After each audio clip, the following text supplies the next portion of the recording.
So the first thing we're going to look at is the serving size. So as you can see at the top of the label, the serving size for this is 2/3 of a cup or 55 grams, and there are 8 servings per container. So when you're eating this food, you need to consider how much food you're eating because it might be more than 2/3 of a cup. So if you're eating a cup and a half, you'll have to compare and decide how many calories that will actually be.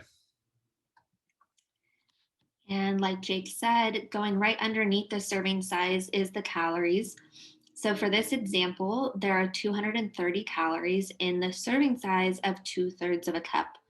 So, as previously mentioned, if you do decide to eat more than 2/3 of a cup, all of the information below it on the rest of this nutrition facts label will be different.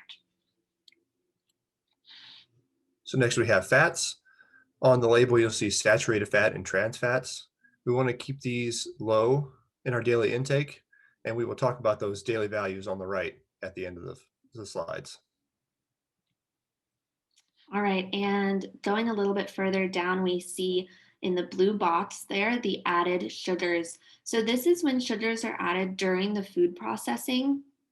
If you look above it, the total sugars, that includes the natural sugars that sometimes occur in foods, specifically fruits. But you do want to keep the added sugars low in your diet. Next is vitamins and minerals. So these are the 4 vitamins and minerals that are displayed on the new nutrition label.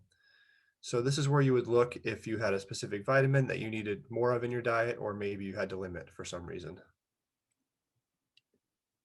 And lastly, we're going to talk about just briefly the daily value. So this is the percentages on the side, as you can see. Just in general, it's good to know that anything about 5% or lower is considered low, and 20% or more is considered high. You want to keep certain things low in your diet, specifically the saturated and trans fats, sodium, and added sugars. And you want to keep certain things high, like fiber and vitamins and minerals. Remember, 20% or more is considered high, 5% or less is considered low. And finally, we want to talk about allergens. There are a lot of people who have one of these 8 food allergies or something else, but these are the main 8 most common ones.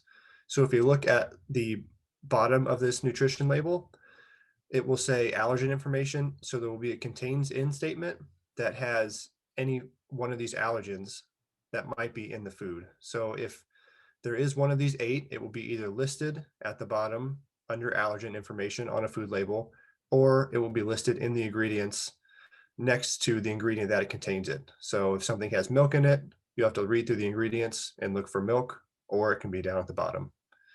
So hopefully this helps, and thank you for watching.